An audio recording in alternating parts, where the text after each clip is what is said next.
La suite du grand journal de Steve Nadjar, écoutez sur notre application mobile. Place maintenant à l'entretien de cette édition. Daniel Sheikh, bonjour. Bonjour. Et merci d'avoir accepté notre invitation cet après-midi. Vous êtes l'ancien ambassadeur d'Israël en France. Benny Gantz est arrivé tout à l'heure à Paris pour une visite express dans le pays. Le ministre israélien de la Défense rencontrera cet après-midi son homologue française Florence Parly. Il sera question évidemment de l'affaire Pegasus, sur laquelle se sont d'ailleurs entretenus la semaine dernière le président français Emmanuel Macron et le Premier ministre israélien Naftali Bennett. Daniel Sheikh, quel type de réponse attend l'exécutif français de la part de Benny Gantz ? Honnêtement, je ne suis pas en position de savoir ce qu'attend Madame Parly, mais il faut quand même noter que la visite n'est pas programmée pour traiter de l'affaire Pegasus ou de l'affaire NSO. C'est une visite qui a été programmée de longue date et elle fait partie d'une relation bilatérale dans le domaine de la défense qui est profonde, diverse, continue, ancienne, stable. En fait, le secteur de la défense est l'un des secteurs les plus stables et les plus positifs dans cette relation bilatérale israélo-française.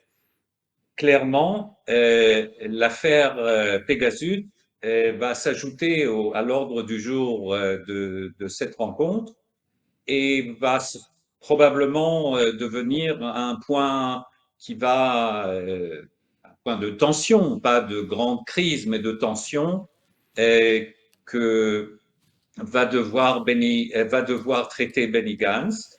Je suppose que ce qu'attend la France et ce que voudra Benny Gantz, c'est de rassurer la France que même si Israël en tant qu'État n'y est pour rien dans cette affaire, dans l'affaire elle-même de l'espionnage présumé, les contrôles et la régulation de l'exportation de tel matériel dans le domaine de la cybersécurité, ces contrôles vont être revus et renforcés pour que l'État d'Israël puisse être plus vigilant en ce qui concerne l'exportation de matériel sensible de ce genre. Avec la mise en place d'une commission parlementaire à la Knesset. Daniel Sheikh, en termes protocolaires, même si vous nous Oui, avez... il faut quand même dire que le Parlement ne prend pas les décisions et ne sera pas celui qui va contrôler les exportations. Le Parlement va en débattre et va peut-être proposer des solutions à l'exécutif, mais en fin de compte, c'est le ministère de la Défense et, à mon avis, le ministère des Affaires étrangères qui devront se pencher sur la question et prendre des décisions. En termes protocolaires, même si vous nous avez expliqué et rappelé, Daniel Sheikh, que cette visite était prévue dans l'agenda diplomatique du ministre de la Défense Benny Gantz, est-ce que le déplacement de Benny Gantz en France permet à ces deux alliés d'éviter, notamment à la France, de convoquer l'ambassadeur israélien à Paris ou même, pire, de rappeler son ambassadeur à Tel Aviv pour consultation ? Non, non, non, arrêtons. Il ne s'agit pas du tout de ça. Il n'est pas question ni de rappeler, ni de rien du tout que je sache. Et d'ailleurs, il n'y a pas de raison, parce que j'ai bien précisé, ce n'est pas l'État d'Israël qui est en question, c'est une société israélienne qui devait être et qui doit être sous un certain contrôle régulatoire de l'exécutif israélien, mais ce n'est pas une crise entre les deux États. C'est D'accord. donc vous utilisez ici un langage qui, à mon avis, n'est pas à l'ordre du jour du tout. Mais Alors, c'est une question qu'il faut poser à Daniel Saada, mon ami, qui lui sait. Moi, je suis à Tel Aviv, je ne sais pas quelles sont les décisions prises au Quai d'Orsay. Alors, Daniel Sheikh, les principaux pays qui ont acquis le logiciel Pegasus sont tous pour particularité d'avoir engagé un processus de réchauffement pour certains, de normalisation pour d'autres avec l'État d'Israël. On peut citer les Émirats arabes unis, l'Arabie saoudite, le Maroc, la Hongrie, le Rwanda, l'Inde. Dans quelle mesure la vente de Pegasus a pu servir d'élément attractif pour la diplomatie israélienne et en particulier pour Benjamin Netanyahou ?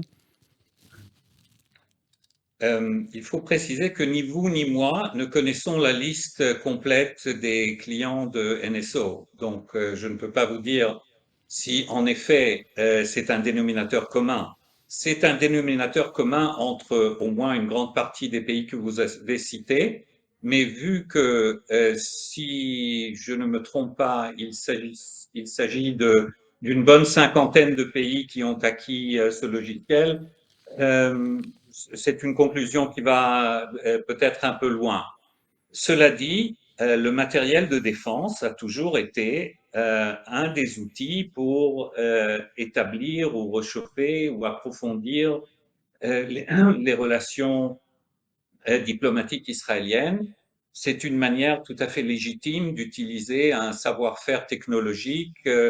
Et donc, dans le passé, c'était des fusils mitrailleurs, des chars Merkava, telle ou telle technologie de radar ou autre chose. Et aujourd'hui, en effet, le matériel dans le domaine de la cybersécurité et de la guerre cyber de manière générale fait partie de cet arsenal qu'Israël peut proposer. D'ailleurs, NSO est loin d'être la seule société israélienne dans ce domaine qui exporte. Il n'y a rien d'illégitime dans le principe de l'exportation de tel matériel. Il est juste question ici de savoir qui contrôle la liste des clients et qui contrôle les modalités de l'utilisation d'un tel logiciel qui peut servir évidemment à des fins tout à fait légitimes comme la guerre antiterroriste, anticorruption, anti-blanchiment d'argent et que sais-je, et les utilisations beaucoup moins légitime que nous avons découvert tous en partie dans ce vaste projet journalistique de 17 médias dans le monde, dont le journal Le Monde. Alors, dans la galaxie de ces logiciels dits zéro clic, puisqu'ils ne nécessitent pas l'interaction de l'utilisateur visé, on compte, outre Pegasus, bien sûr, d'autres sociétés, notamment européennes, mais aussi israéliennes. Nous en parliez il y a quelques instants, notamment une qui s'appelle Candiru. Dans quelle mesure ces cyber-logiciels, ces cyber-armes peut-être, sont en train de modifier le fonctionnement des relations internationales ? C'est un outil de renseignement. Les États ont cherché des moyens de récolter des renseignements les uns sur les autres depuis toujours. Et ça, c'est juste un perfectionnement des possibilités de le faire. Euh, Est-ce que ça influe sur les relations internationales? Je ne sais pas, pas directement. Non, je ne pense pas, pas directement. C'est enfin pas plus que d'autres épisodes où tel ou tel pays a découvert qu'un autre pays a eu des activités de renseignement contre des cibles dans leur pays. Donc ce n'est pas une modification fondamentale, c'est juste on a on a avancé d'un ou deux crans dans le perfectionnement et dans les possibilités de le faire, comme vous dites, sans même s'approcher de la cible. Benny Gantz et Florence Parly aborderont également tout à l'heure la question libanaise. Le pays du Cèdre est confronté à une crise d'une intensité inédite, peut-être depuis la guerre civile qui l'avait ravagé de 1975 à 1990. Crise politique avec des institutions défaillantes et contestées, notamment pour leur corruption. Crise économique également, où se mêlent inflation, chômage et dévaluation abyssale de la monnaie nationale. Un nouveau Premier ministre, Najib Mikati, a été désigné lundi pour former un gouvernement, même si son profil peut susciter un certain nombre de questions. Daniel Sheikh, comment Israéliens et Français collaborent sur cette question alors qu'une nouvelle conférence d'aide internationale doit se tenir sous l'égide de Paris justement le 4 août prochain et que par ailleurs le Hezbollah semble tester ces derniers jours les réactions du nouveau gouvernement Bennett? Je ne sais pas du tout comment les deux pays collaborent, mais nous le saurons peut-être à la suite des entretiens de M. Gantz.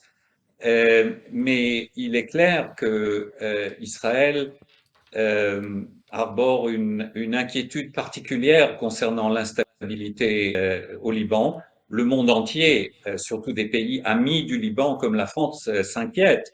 Mais Israël s'inquiète d'une manière très claire et compréhensible parce que un État instable sur la frontière nord d'Israël où persiste une organisation, un quasi-État dans l'État qui s'appelle le Hezbollah et qui détient des dizaines, sinon des centaines de milliers de missiles et de roquettes qui peuvent être lancés contre Israël, évidemment, cela crée une certaine inquiétude et le besoin d'être particulièrement vigilant. Est-ce qu'Israël a les moyens de résoudre la crise économique et politique au Liban? Bien sûr que non.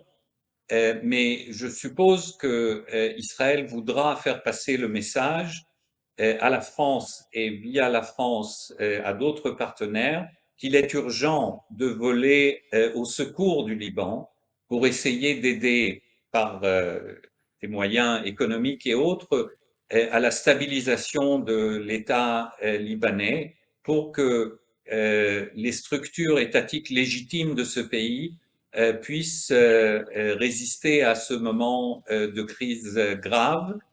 Je ne pense pas qu'Israël peut directement participer à cet effort. Je doute d'ailleurs que les Libanais le souhaiteraient, mais je pense que c'est dans l'intérêt à la fois d'Israël, pour les raisons que je viens de citer, et de la France et de l'Europe de manière générale, qui ne certainement pas voir un nouveau foyer d'unité s'installer au Proche-Orient. Il est dans l'intérêt de tous ces heures de Alors, faire. merci beaucoup Daniel Sheikh d'avoir été mon invité cet après-midi dans le Grand Journal. Je rappelle que vous êtes l'ancien ambassadeur d'Israël en France. On peut réécouter cette interview notamment sur la page YouTube de Radio J. Bon après-midi à vous et à très bientôt. Radio